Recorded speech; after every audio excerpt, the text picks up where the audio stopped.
wabarakatuh. Saya haturkan terima kasih kepada rekan-rekan sejawat yang bersedia hadir di tempat ini untuk menemani saya melakukan diseminasi ya mengenai kegiatan saya disebut calon putra ilmu yang baru saya dapat ingin saya sampaikan kepada teman-teman semua ya seperti itu. Nah, alhamdulillah puji dan syukur kita panjatkan kehadirat Allah Subhanahu wa taala karena pada hari ini saya bisa bertemu dengan teman-teman semua dalam keadaan sehat dan walafiat. Alhamdulillah. Meskipun ada beberapa teman kita yang sedang tidak enak badan ya Bu ya. Tapi alhamdulillah terima kasih banyak pada teman-teman semua karena bersedia mendengarkan saya dan menemani. Ya. Langsung saja Bu, saya mendapatkan tugas dari modul 1.4 yaitu walaupun ini disebut sebagai kepentingan pribadi, tapi alhamdulillah banyak yang mendukung ya. Terima kasih semuanya. Ini tugas kelompok, tapi saya diseminasikan untuk tugas pribadi juga tentang budaya positif di modul 1.4.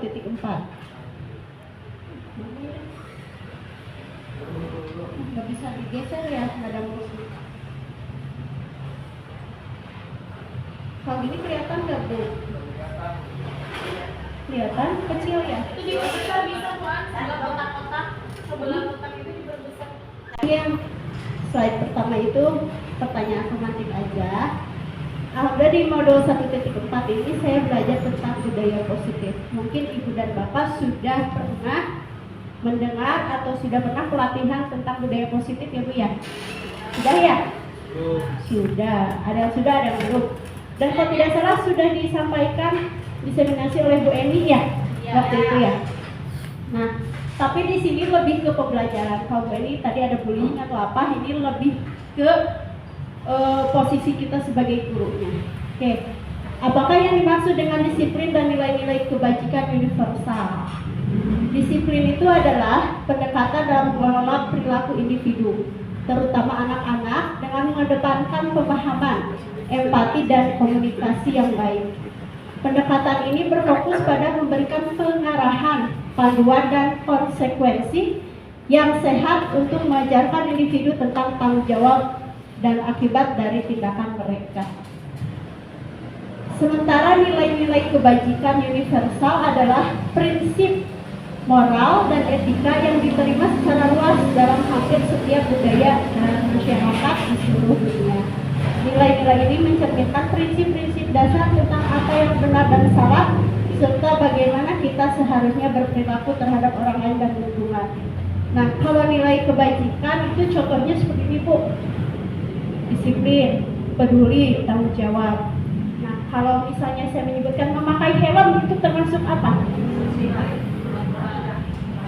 Ya, peraturan. Nilai ininya kebajikannya apa? Disiplin, ya, gitu ya. Kalau misalnya datang sekolah tepat waktu, disiplin, ya, dan banyak yang lainnya.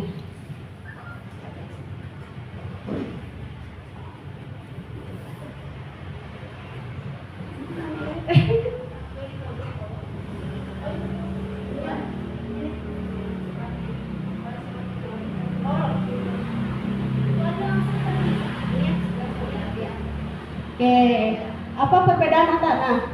Ini yang sering keliru ya di antara kalangan pendidik, itu perbedaan antara hukuman, konsekuensi, dan restitusi. Kalau hukuman itu merupakan suatu tindakan yang tidak terencana. Hukuman yang diberikan bisa berupa fisik maupun psikis. Murid atau anak disakiti oleh suatu perbuatan atau kata-kata. Hukuman merupakan suatu tindakan mengontrol murid dengan penguatan negatif.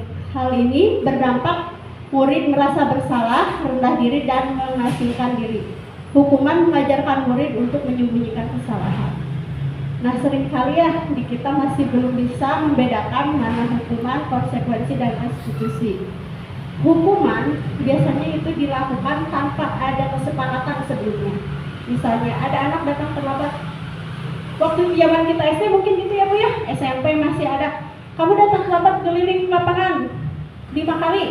Nah itu bukan itu, tapi itu udah hukuman. Biasanya bersifatnya insidental atau tidak mengerjakan tugas push up. Nah itu berupa hukuman. Beda lagi dengan konsekuensi. Kalau konsekuensi merupakan tindakan terencana dan sudah disepakati, sudah dibahas dan disetujui oleh murid dan guru. Konsekuensi merupakan suatu tindakan mengontrol murid dengan penguatan positif.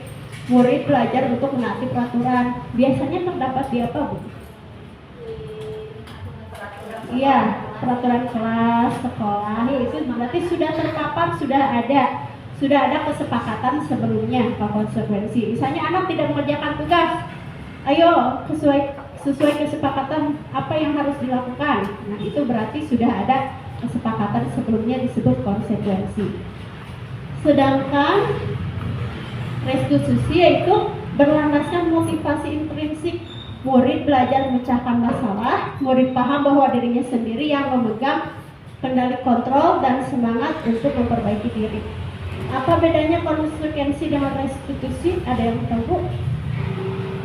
Nah, kalau konsekuensi tadi sudah positif ya Bu ya, diberikan konsekuensi atas perbuatannya tapi sesuai dengan kesepakatan. Nah, kalau restitusi itu lebih positif lagi. Kenapa? Karena si anak dibuat menyadari kesalahannya.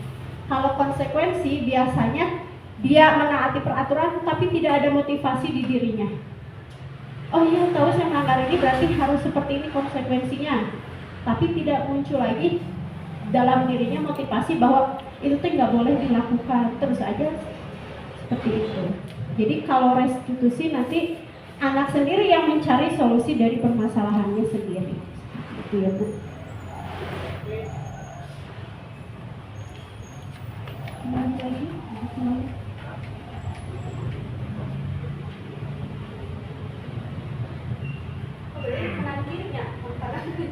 Baru tahu.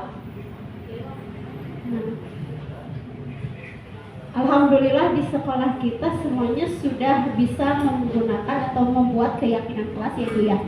Kemarin saya lihat Bu Mamang lagi asyik mengetik tentang keyakinan kelas. Nah, ternyata ini penting sekali Ibu Bapak. Kenapa? Karena biasanya kita membuat peraturan berupa peraturan memakai kata-kata larangan. Sekarang dibudayakan kalau membuat keyakinan kelas itu tidak menggunakan kata larangan, tapi lebih ke ajakan. Ya, keyakinan kelas hampir sama dengan perjanjian kelas, akan tetapi memiliki perbedaan. Adapun keyakinan kelas ini lebih menekankan pada kalimat positif yang universal. Keyakinan kelas biasanya lebih abstrak daripada peraturan yang cenderung lebih konkret.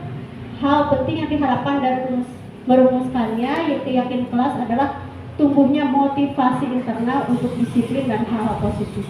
Nah itu kalau seperti konsekuensi itu motivasinya berupa eksternal karena selalu diingatkan oleh orang lain. Tapi kalau keyakinan kelas, restitusi itu lebih siswa sendiri yang menemukan, yang termotivasi, yang sadar betul-betul seperti itu. Nah, dengan kata lain, dengan adanya keyakinan kelas ini mendorong siswa untuk melakukan tindakan positif dan nilai-nilai kebajikan atas dorongan keyakinan dari dalam dirinya sendiri. Seperti itu ya. Nah, mungkin sudah tahu semua cara merumuskan keyakinan kelas. Saya bacakan saja cara merumuskannya. Yang pertama, tentu saja membuat keyakinan kelas tidak bisa langsung dari gurunya sendiri, tetapi harus murid yang mempunyai ide atau inisiatifnya sendiri. Lalu nanti kita tampung idenya, kita rangkum, kita pilih mana yang sesuai, mana yang tidak sesuai. Kata-kata murid yang dikirim itu pasti bervariatif. Ada yang jangan menyontek, tidak boleh saling menyakiti. Nah, nanti kita olah bersama-sama dengan murid, diganti kata-kata larangannya menjadi kata-kata yang positif. Kenapa? Supaya siswa lebih terbiasa untuk berkata lebih positif daripada melarang. Gitu. Nah, yang pertama bertanya kepada murid tentang apa yang diharapkan, terus eksplorasi ide dari murid untuk mencapai kelas impian. Terus membuat kesimpulan tadi, ubah ide menjadi keyakinan.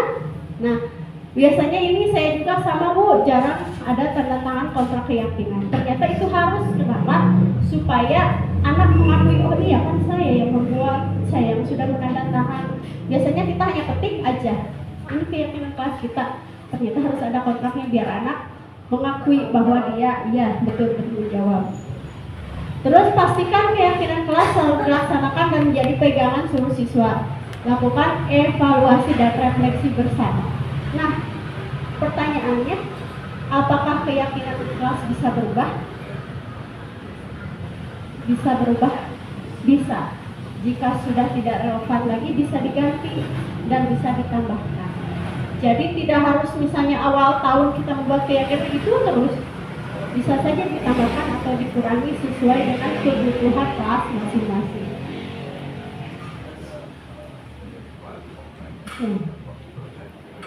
Nah, sekarang kita ke topik lain Bu, yaitu tentang kebutuhan dasar manusia. Menurut Dr. William Glasser dalam Choice Theory itu ada 5 kebutuhan dasar ya Bu. Nah, yang pertama kebutuhan bertahan hidup, survival. Kita bekerja yaitu untuk bertahan hidup. Yang kedua, rasa kasih sayang dan diterima. Kalau kita biasanya anak-anak yang kurang kasih sayang di rumahnya, cari perhatiannya di sekolah. Berarti dia lagi membutuhkan kasih sayangnya. Terutama biasanya ketumbuhan sebenarnya. Terus yang ketiga,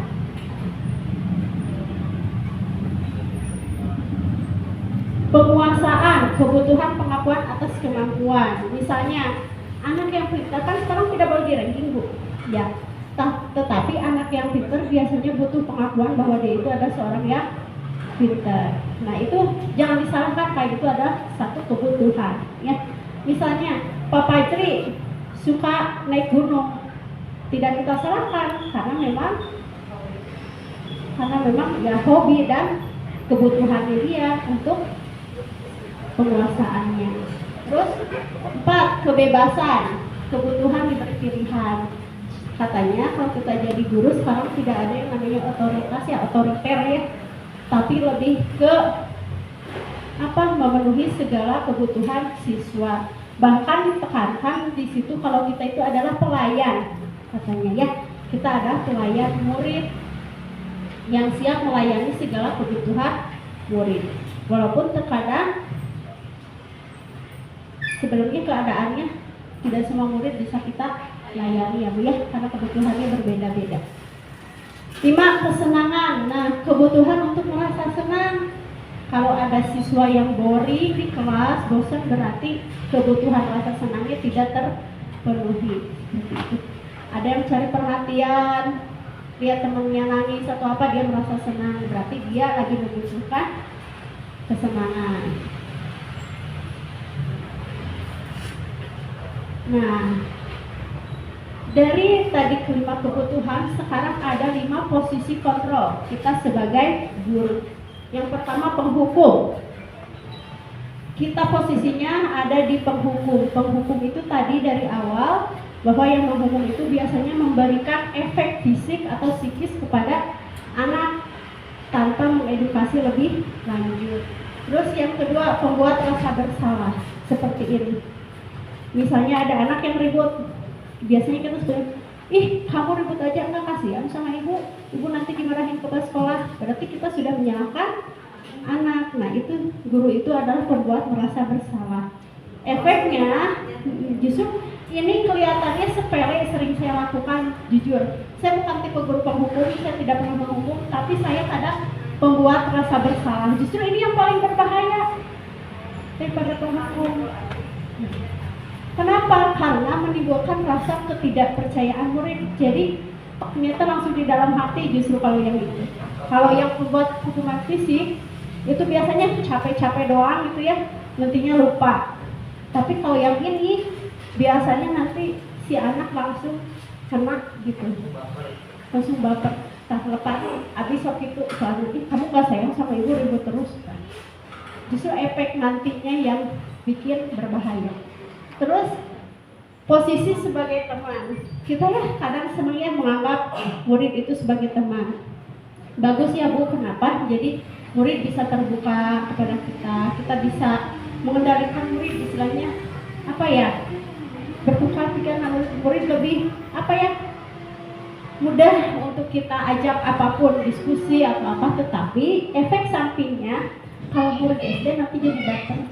Kalau kita cari ngasih perhatian ke temennya yang lain, dia ibu tuh teman aku, kenapa kok perhatian sama dia? Nah gitu. Biasanya kita ajak, kalau misalnya Bapak Ajri ya, sampai nangkot. Yang keempat, pemantau mah biasanya tidak terlibat langsung, si gurunya hanya melihat, memantau dan mengingatkan saja. Terus sebagai manajer, nah kalau manajer bagusnya ini kita tidak langsung menjudge, kita tidak langsung menghukum, tapi kita mengolah informasi terlebih dahulu. Tapi terkadang itu ya keterbatasan waktu dan apa ya, tuntutan pekerjaan yang lain membuat kita tidak fleksibel jadinya ya Bu ya, seperti itu. Selanjutnya, nah ini Bu yang sudah tadi jelaskan ya, penghukum, menegakkan hukuman, mempercepat. Kadang kita juga gitu dulu ya, mengerjakan PR, tulis 10 halaman.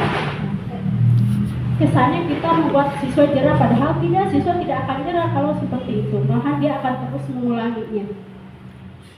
Terus dampak buruk yang ditimbulkan akan terus terjalin, terus membuat rasa bersalah tadi ya. Perkataan gurunya itu lembut, jadi kamu mah nanti ibu nyebelin, tapi nyelkit tak gitu.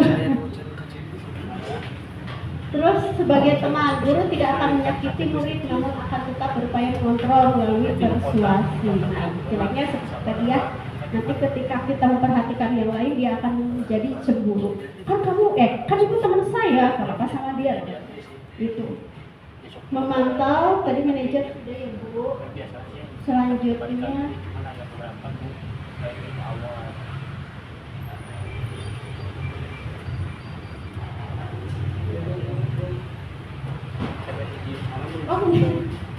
tidak asal.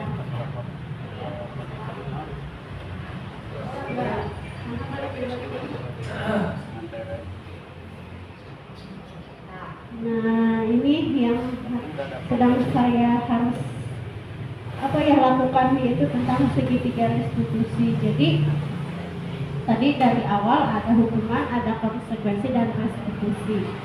Jadi sebaiknya penyelesaian masalah anak ini diselesaikan dengan melalui 3 tahapan, yaitu melalui langkah-langkah segitiga restitusi. Yang pertama, menstabilkan identitas, validasi tindakan yang salah, menanyakan keyakinan. Nah ini Bu, tapi memang sih ya agak ribet, cuman katanya emang ini harus dilakukan. Jadi ketika ada anak yang membuat pelanggaran dan apapun, kita tidak langsung menghukum anak tersebut, tetapi diajak dulu berdiskusi sampai anak memahami apa kesalahannya, lalu dia mencari solusi dari permasalahannya sendiri, seperti itu. 3 tahap yaitu menstabilkan identitas, validasi tindakan yang salahnya di mana, tapi tetap harus dia ketahui kalau dia itu salah apanya gitu. Terus menanyakan keyakinan. Nah, kamu yakin bersalah? Jadi kita nonton ada videonya.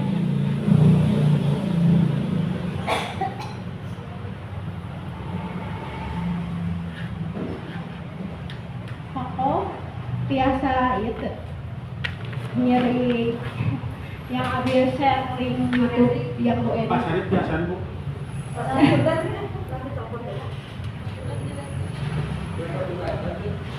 Mas uploadnya kami telepon. Ini yang Apa jeri? Jeleknya Bu, contoh jeleknya apa belum bagus. Penerapan segitiga restitusi. Ini yang misalnya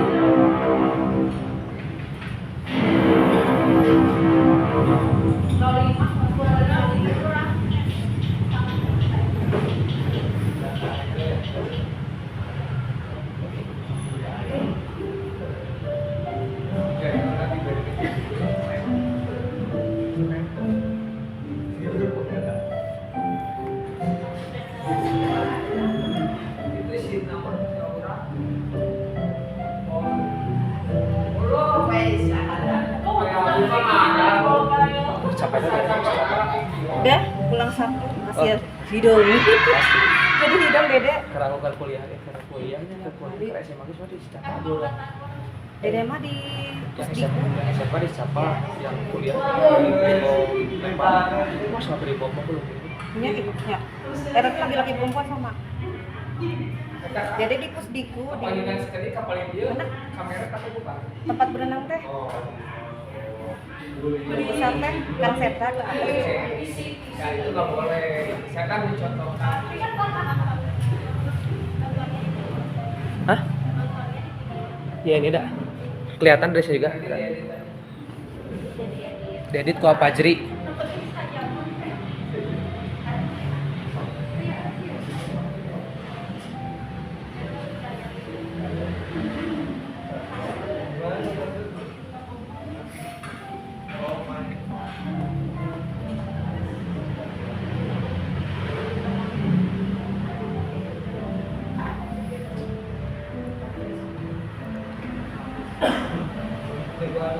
Tong sedih Bu Sri atuh.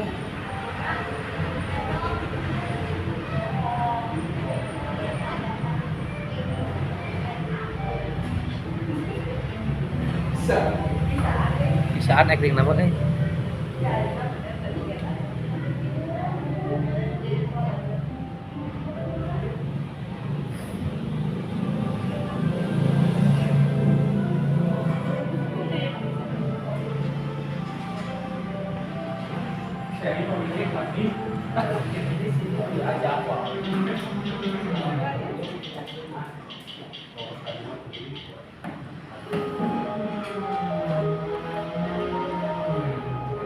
Besokan harinya ada Asangri.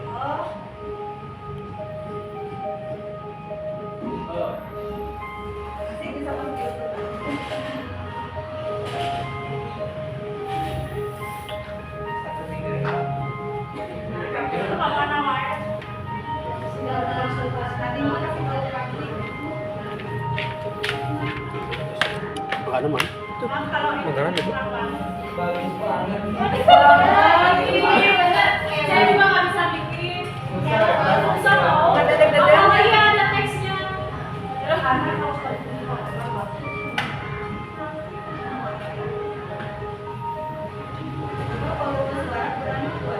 Karena di kolamnya berisik, baru kan bisa istirahat.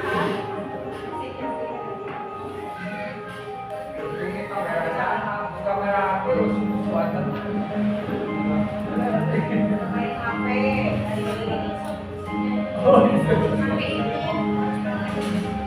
Rusak kameranya.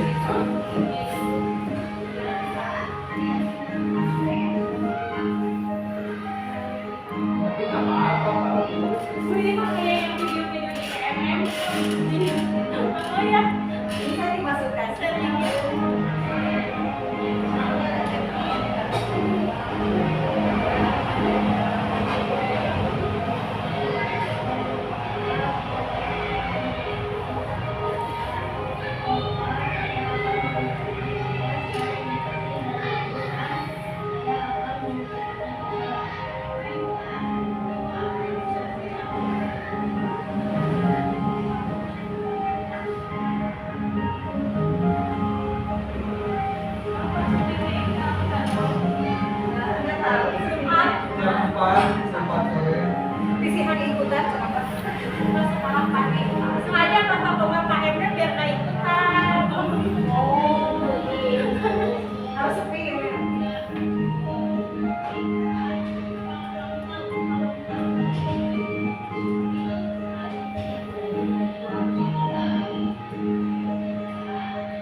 serius kieu.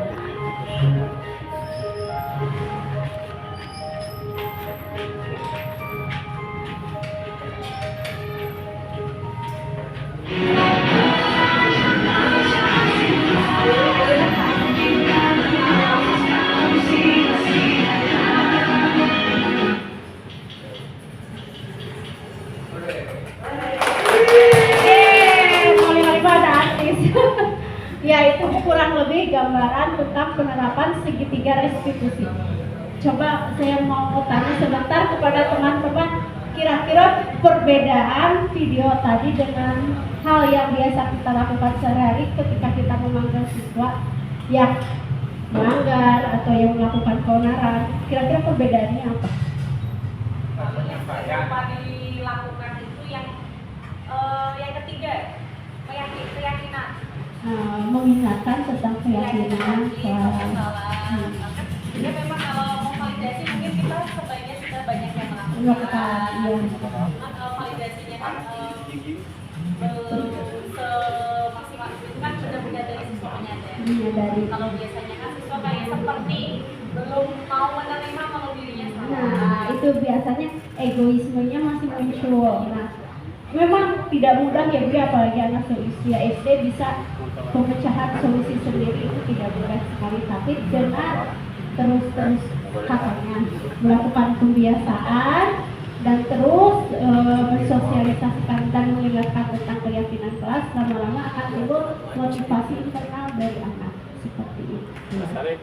Ya, sekarang bolehkah saya meminta sesuatu dari teman-teman?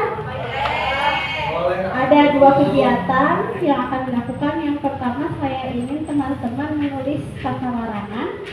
Nanti saya bagikan sticky note-nya. Nah, setelah itu silakan ke depan satu persatu untuk menempel kata larangan apa saja. Biasanya satu orang satu kata larangan. Jangan tidak. Iya. Di kelas boleh, di kelas sekolah boleh. Dua kata aja ya, dua kata. Tidak boleh gitu ya. Tidak boleh berteman dengan pakuran.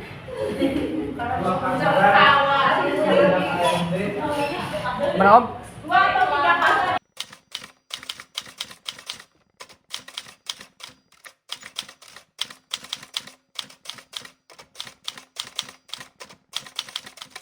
Oh.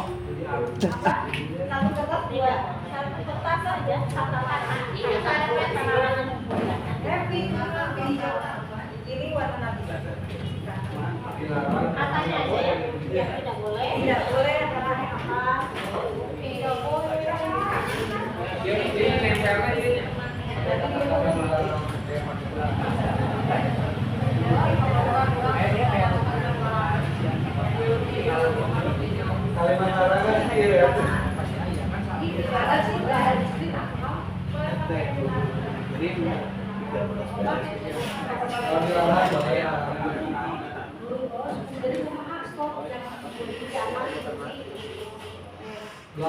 Ibu sudah. Ibu, silakan. Bagaimana? Boleh. Dua atau tiga kata. Dua atau tiga aja, Bu. Kenapa pijat koran? Dua aja ya, dua. Satu kan di sini sama kakak kan? Dua kata, tiga kata. Tidak boleh. Tidak boleh makan. Makan sembarangan. Tidak boleh makan saat puasa. Satu boleh dua. Bulan? Di sekolah? Tuh.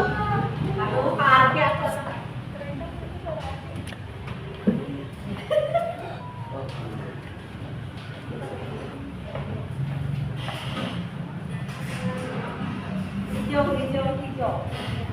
Oh, satu aja.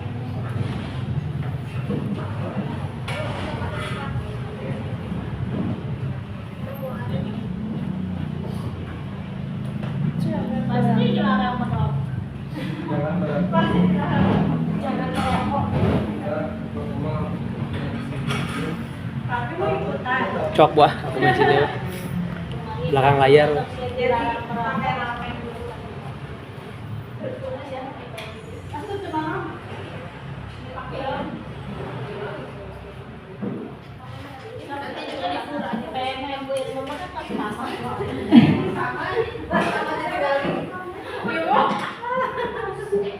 Ya, oke. Biasanya kita ini batasi Pak. Ada sendirian. Tidak tahu apa mah kalau itu sedikit. Pas Arif tak aja nih. Ya, kita biasanya membuat peraturan dulu mah dengan kata jangan ya. Jangan merokok ternyata itu menimbulkan efek negatif pada anak. Ya, karena kesannya anaknya dikekang, kesannya anaknya tidak diberi kepercayaan seperti itu. Alhamdulillah Pak, bagus nih. Jangan berantem. Ini pengalaman ya di kelasnya karena mulai ngecek teman, jangan membuli, oke. Tidak ribut di kelas, dilarang membuli teman, jangan berisik, tidak boleh mengejek, tidak boleh menyontek, jangan bilang kasar, jangan tidur di dalam kelas, jangan memusuhi, tidak boleh makan dan minum sambil berdiri, tidak boleh membuang sampah sembarangan. Oke, bagus sekali ya. Oke, sekarang kita akan ubah kata-kata negatif ini menjadi kata-kata yang positif. Masih ingat kata-katanya Ibu? Yang Ibu tuliskan di depan masih ingat tadi nulis apa? Masih. Oke, sekarang kita ubah menjadi kata atau kalimat positif.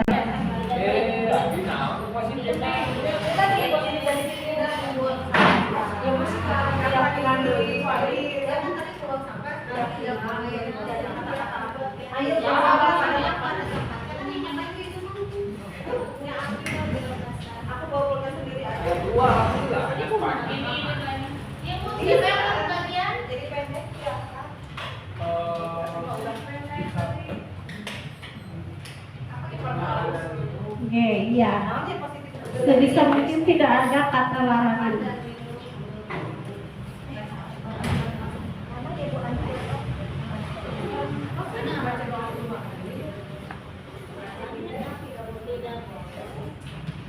Tapi nggak boleh pakai kata tidak.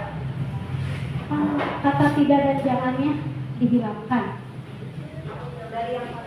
Susah ya karena kita nggak biasa. Karena tidak terbiasa. Ibu yang mana Bu? Tadi. Tidak boleh mengejek teman. Berarti harus saling menyayangi. Tidak boleh menolak menghargai. Dan saling menghargai.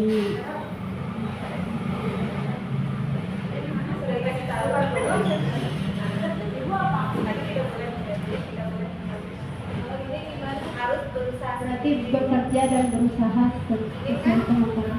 Ini di atas. Oke, sip. Ayo biasakan berbicara sopan. Ini yang Firman tadi ini sih Bu, di sebelahnya dia tahu beda. Nah, gitu sip. Keren. Belakang saya.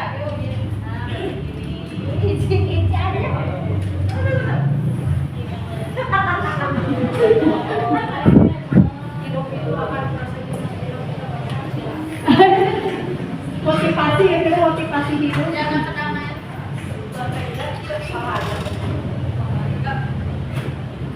Oke, kita lihat yang sudah dulu ya. Bu Irma, jangan bilang kasar. Ayo biasakan berbicara sopan dan baik. Tidak boleh mengolok fisik teman. Ayo saling menghargai tanpa memandang fisik. Keren. Saling menghargai, saling menyayangi. Bu Andi kasih dulu berdampingan. Oh, kata positif.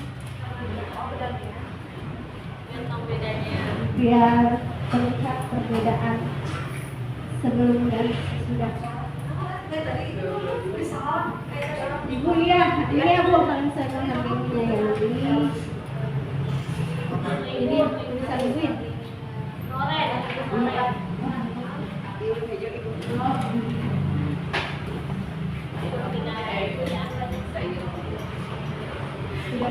Sini aja.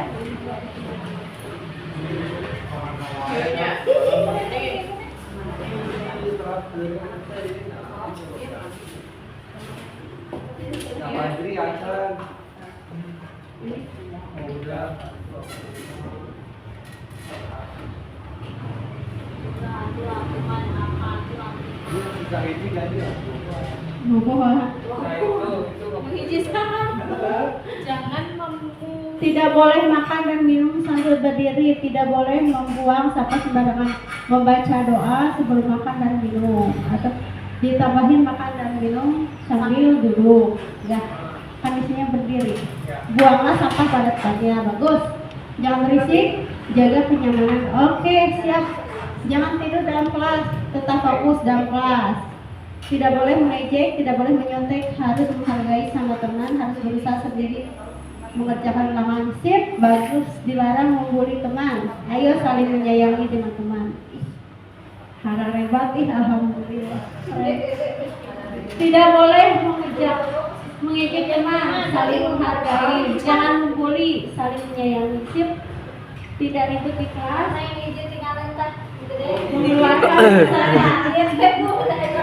Mengeluarkan segala sesuai kebutuhan. Jangan memusuhi, perbanyak teman dan sahabat agar hidup berwarna. Jangan berantem, jaga kedamaian. Alhamdulillah.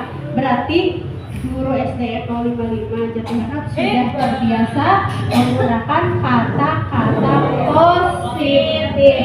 Alhamdulillah. Ibu bapak, bahasanya ini nanti sekarang kita akan bermain drama, ya. Ini langsung Aku pasti ada yang mau ice breaking ke depan. Pak Komar. Pak Komar. Eta nu KMD teh bro Pak. Ayo. Ayo kita next Pak. Iya Pak.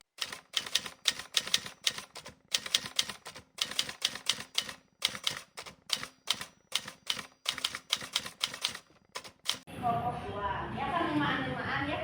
Nanti yang pertama nanti kelompok 1 nyanyiin lagu burung kakak tua, yang kelompok 2 nyanyi topi saya benar. Kita dulu ya, suaranya harus saya keluarkan sama kelompok 1. Kita nyanyi 1, 2, 3 burung kakak tua Soalnya dia sama indah di jendela.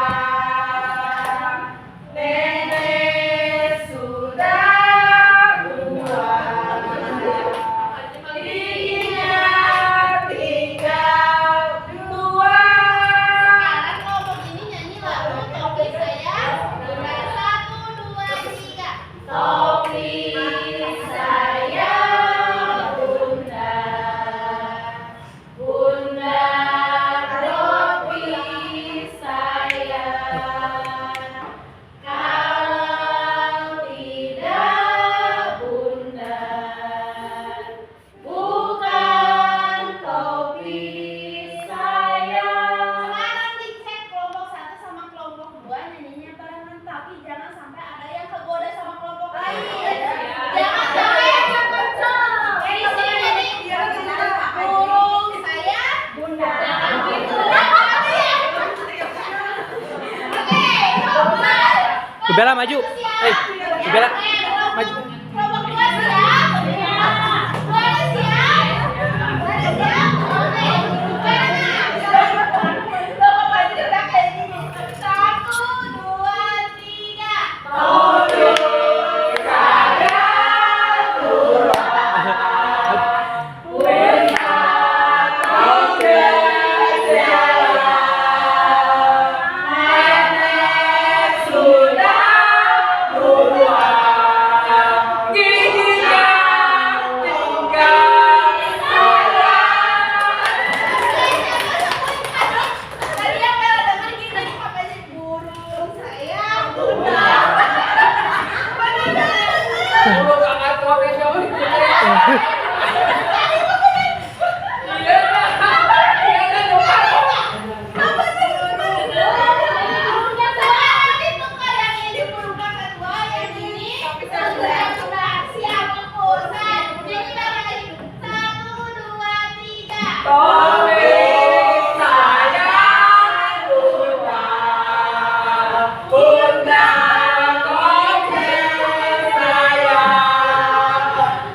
kalau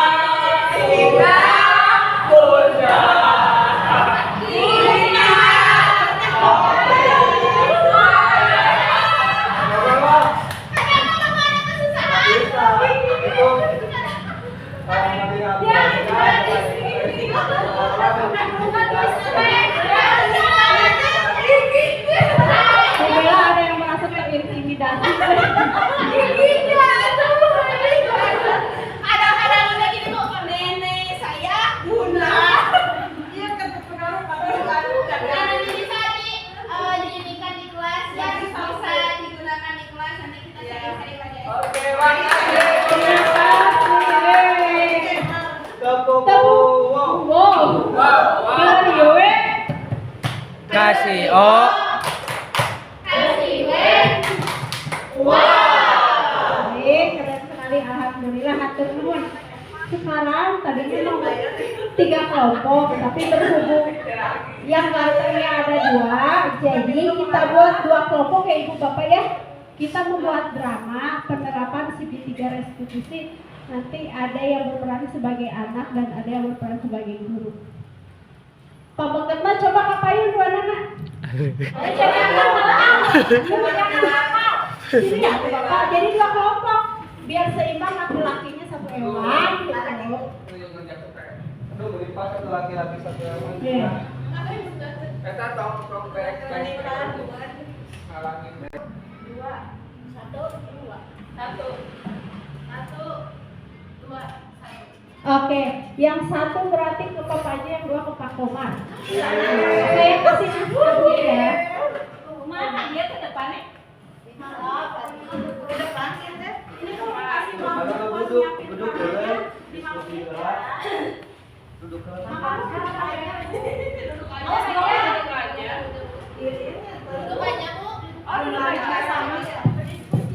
Berkumpul sama kelompoknya. Kelompok gua di mana? Kelompok gua di sini. Wah, iya mah. Oh ya pokoknya. Guru kelas kumpul, kelas kita kumpul.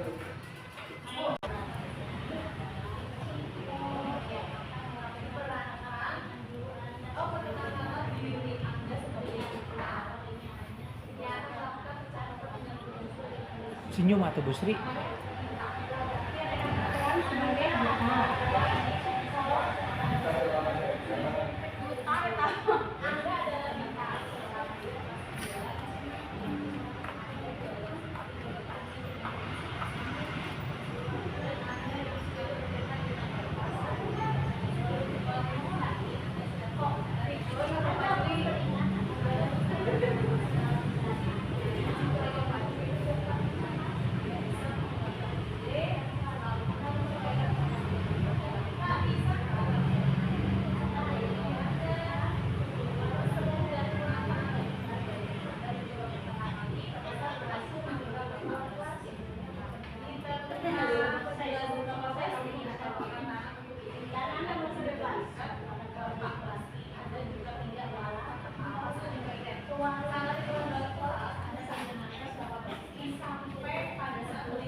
Nah,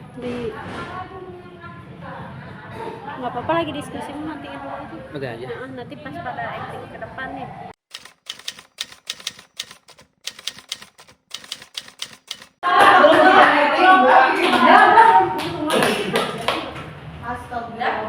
Iya Mbak, ya Mbak. Mau ada suatu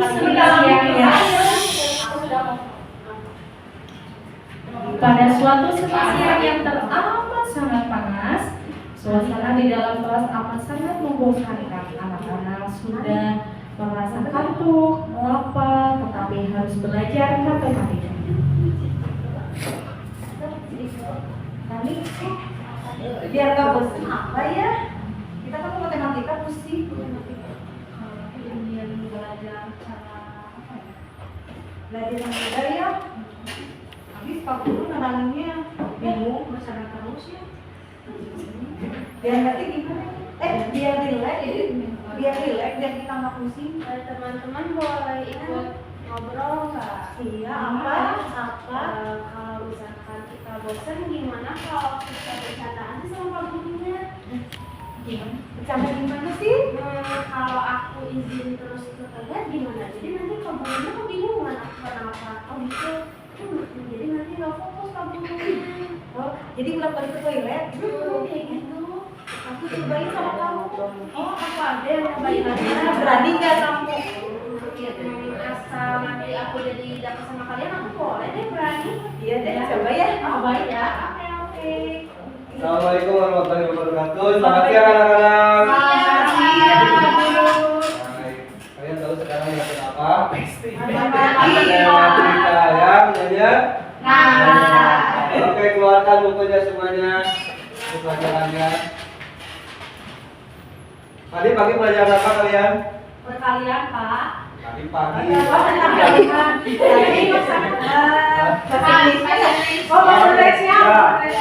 Sekarang kita lanjutkan materi matematika, yaitu tentang penjumlahan ya. Penjumlahan belasan.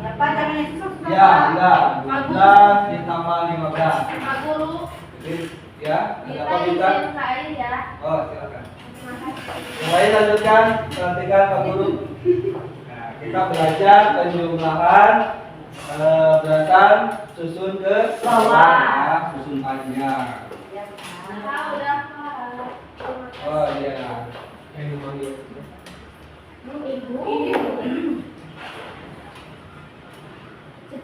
Oke, caranya begini ya.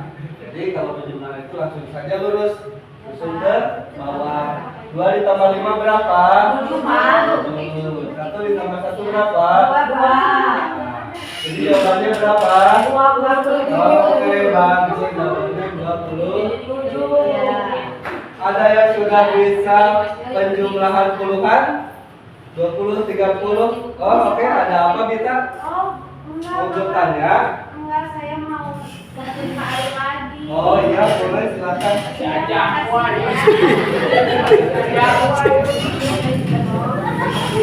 Ada yang sudah bisa penjumlahan puluhan? Ayo, sudah bisa penjumlahan puluhan? Mari, oke, mau mengerjakan ya, maju. Ya, boleh ke depan. Bapak tolong ke bawahi itunya, soalnya kita kayak apa? Ini kerjakan langkahnya ya, ini kerjakan ya, susun panjang ke bawah. 21 ditambah 22 ya, Pak. Oh, kita periksa sama-sama ya. Iya. Itu kan siapa namanya? Gue itu lupa lagi. Roha, Elsa. Elsa Nandin. Jangan, nanti. Nah, kita periksa sama ya. 1 ditambah 2 berapa? 3. Bagus. 2 ditambah 2? 4. Hebat. Nah, berarti jawabannya berapa? 43. Udah datang lagi. Kiri. Baik. Kira-kira sudah bisa semuanya belum? Tentang penjumlahan ini, penjumlahan belasan dan puluhan. Ya, baik. Pelajaran kita cukupkan, akhiri dulu sampai hari ini. Besok kita lanjut lagi, kita belajar penjumlahan puluhan dengan belasan ya, kombinasi. Oke, demikian. Terima kasih banyak. Assalamualaikum warahmatullahi wabarakatuh. Oke, bubar. Bubar, oke, Pak. Amin harus. Bubar harus. Ketika pelajaran matematika telah selesai, Pak Basti menghampiri Bella untuk bertanya alasan Bella mengapa selalu menikah lagi. Toilet dulu saat pelajaran Bapak nggak suka pelajarannya atau kamu nggak suka sama gurunya atau kamu Aku lagi sembelit, Pak. Oh gitu. Mau diantar yuk ke KS yuk. Nanti aja di rumah nanti sama mama.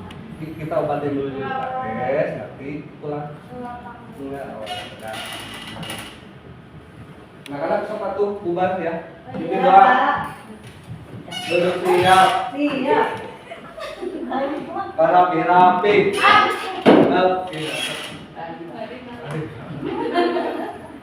Nah, kayak gitu pakai dia. Ada garis belum?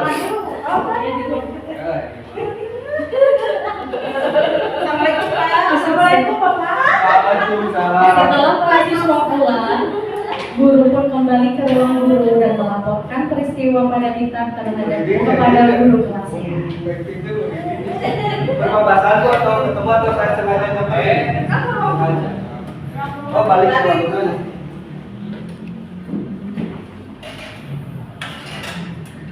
Kenapa, Pak?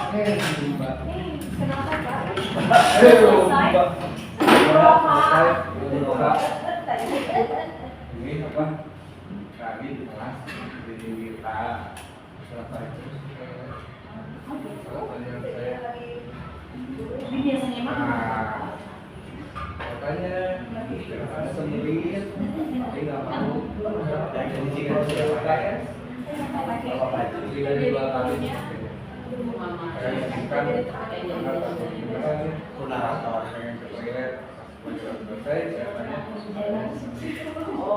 Ini nggak ada juga sih. Tapi orang tuanya tidak mengatakan kalau ya coba nanti saya konfirmasi Oke. ya. Teman-teman ngomong. Ya, Pak ya.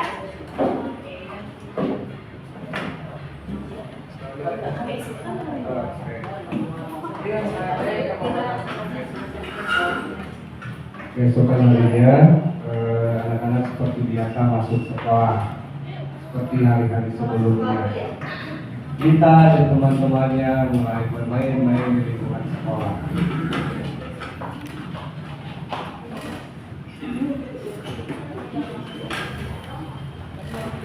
Sudah berselang waktu lama, Bapak dan Ibu guru pun berdatangan juga ke sekolah untuk siap mengajar anak-anak.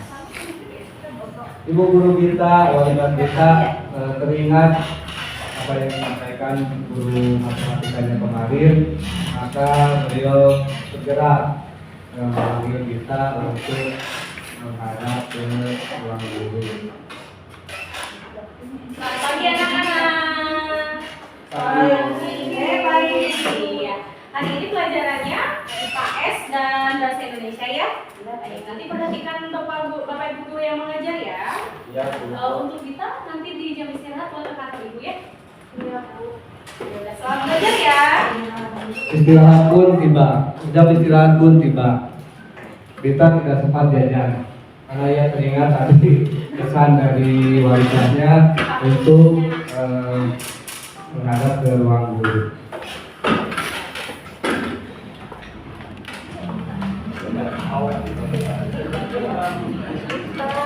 Gimana kita hari ini belajarnya? Oh, susah Bu, sedikit susah. Kenapa? Soalnya aku kemarin begadang. Kita tahu nggak rasanya kenapa dipanggil ke ruang guru? Iya tahu. Ini Ibu datang telepon dari Pak Basti. Kita kemarin benar sedang sakit, sembelit. Benar? Benar Bu. Oh, kenapa tidak mau dibawa ke UKS? Enggak, takut. Takut. Kita besok lagi kalau kita merasakan sakit, bolehnya kita menghubungi ibu. Ya, nanti kita boleh minta tolong ibu untuk ditelepon orang tua supaya dijemput. Jadi tidak berkali-kali ke kamar mandi, supaya kita juga nyaman. Kita apakah benar-benar sebenarnya dari kompleks juga benar-benar ibu. Kita mulai kebingungan dengan pertanyaan dari wali kelas yang bersama. Air atau bagaimana? Coba ibu dengarkan dulu dari kita bagaimana. Sebenarnya enggak sih Bu. Kemarin kita sama teman-teman janjian buat ngerjain Pak Basti. Kita ada yang harus ke air terus. Jadi begini ya, menjadi guru itu menurut kita perbuatan yang bagaimana? Baik. Nah, kita jadi itu sesuatu yang sebenarnya tidak dilakukan oleh kita. Minta diperkenalkan kecuali apabila benar-benar kita memohon. Jika itu berbeda, pilihlah bercanda ya. Baik, kita paham. Coba, menurut kita kesalahan kita apa? Sampai dipanggil ibu ke sini. Coba fokus saat belajar lalu menjadi guru Kita sudah menyadari kesalahan kita. Selanjutnya ibu harap kita bisa memperbaiki ya. Jadi untuk berteman, untuk menjalin komunikasi dengan teman tidak perlu melakukan sesuatu yang dilarang. Terima kasih Bu. Nanti kita juga minta maaf ke Pak Basti ya. Terima kasih kita sekarang boleh dilanjutkan istirahat. Oke Ibu. Ya. Aman.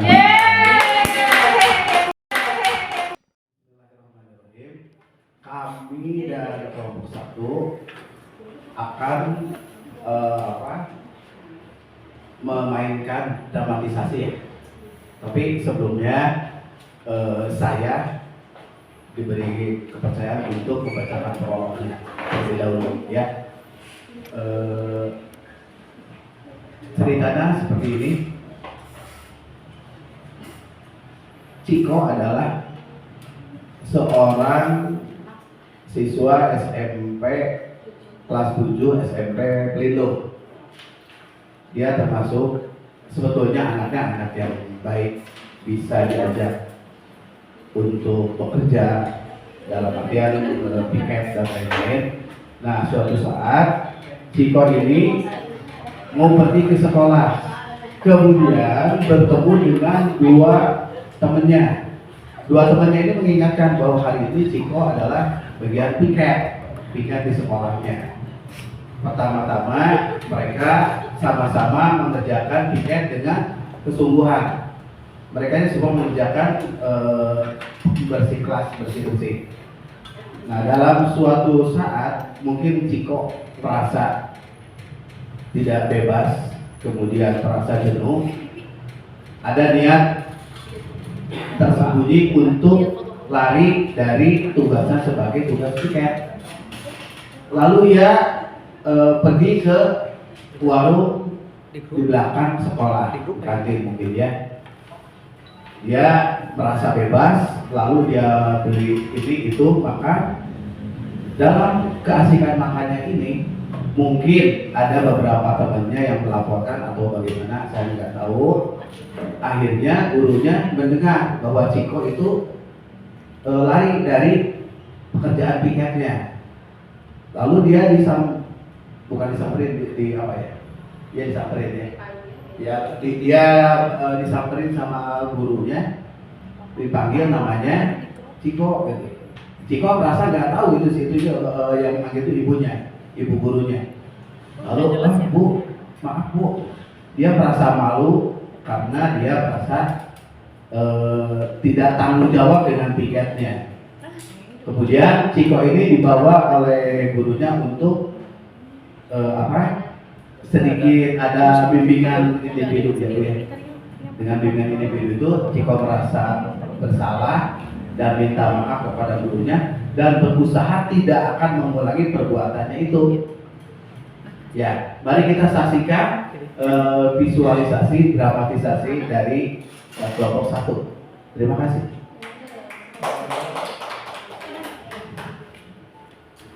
Ya, suatu hari di kelas 7 SMP Pelindo ada semua siswa sedang belajar, dan di sela-sela pembelajaran terakhir ibu guru akan menutup pembelajaran dan anak-anak bersiap-siap untuk pulang. Silakan ibu.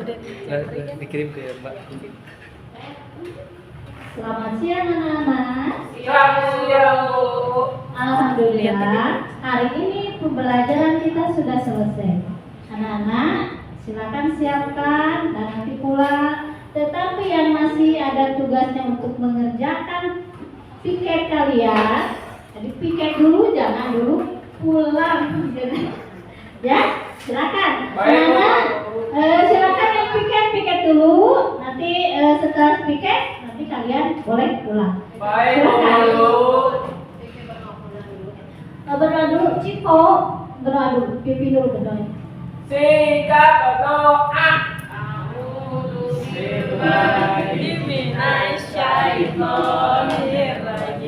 Bismillahirrahmanirrahim. Wal asri innal insana lafi husri illal ladzina amanu wa amilus solihati wa tawasau bil haqqi wa tawasau bil sabri. Salam. Assalamualaikum warahmatullahi wabarakatuh. Ibu senang-senang ketawa semua. Silakan anak-anak, piket dulu ya, nanti ibu tunggu di sini, oke? Salam dulu sini. Hati-hati. Hati-hati sayang.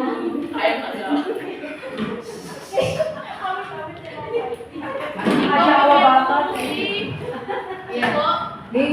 Sebelum pulang, anak-anak yang mengerjakan tugasnya untuk melaksanakan piket, Ciko bersama dua temannya melaksanakan piket dahulu.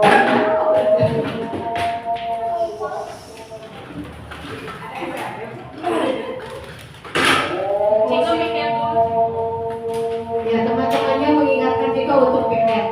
Nanti dulu Ciko.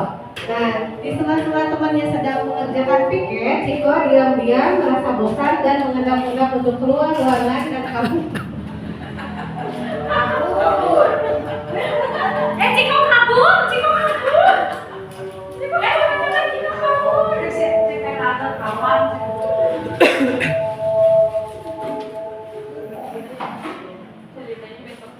Ya, Ciko jajan.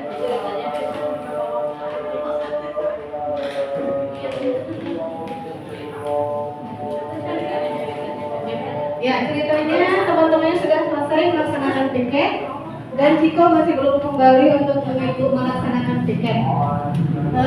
Ya, keesokan harinya nggak langsung kayak ini ya. Keesokan harinya lagi anak-anak biasa seperti biasa pergi ke sekolah dan mengikuti pelajaran. Assalamualaikum anak-anak. Waalaikumsalam.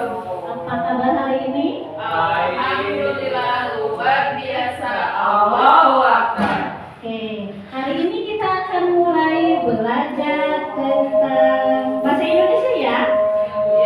Tapi anak ya, kemarin ada kejadian, ada yang punya dosa nggak kemarin? Siapa? Kenapa Ciko? Pikir buku. Tinggal bukan. Baiklah, nanti waktunya istirahat, yang lain main Ciko temuin Budi di kantor. Ya, silakan anak belajar dulu, nanti Ciko istirahat ketemu ibu di kantor. Ya, selamat belajar. Ya, waktu istirahat tiba dan Ciko menghadap di wali kelasnya. Yuk. Nggak bisa duduk nggak? Ambil bangkunya. Ibu nggak suka kalau anak duduk. Ambil.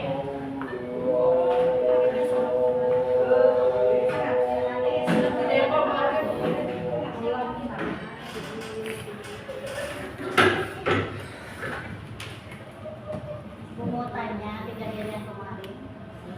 Ketika anak-anak sudah pulang dan ada tugas piket, kita kemana? Coba itu kemana? Lihat dulu lah. Kemana? Ngapain kita? Kenapa saja dulu? Ibu jadi ketawa.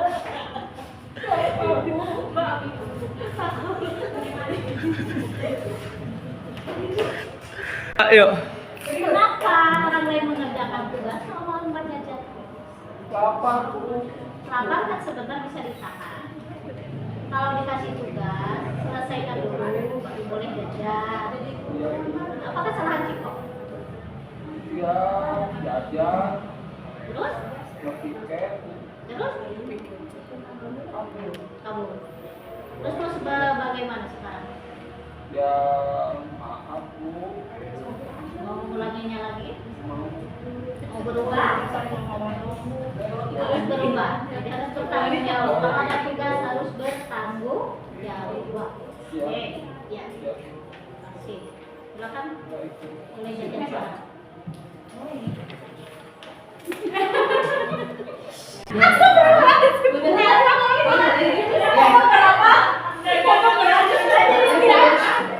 Ya, kemudian Ciko sudah menghadap kepada ibu wali kelasnya dan mengakui kesalahannya, tidak akan melakukan lagi kesalahannya. Demikian apa ini drama ya? Dari drama dari kelompok 1. Ya, terima kasih. Wassalamualaikum warahmatullahi wabarakatuh. Semoga pertemuan hari ini mendapatkan banyak manfaat dan pembelajaran bagi kita semua. Terima kasih. Wassalamualaikum warahmatullahi wabarakatuh.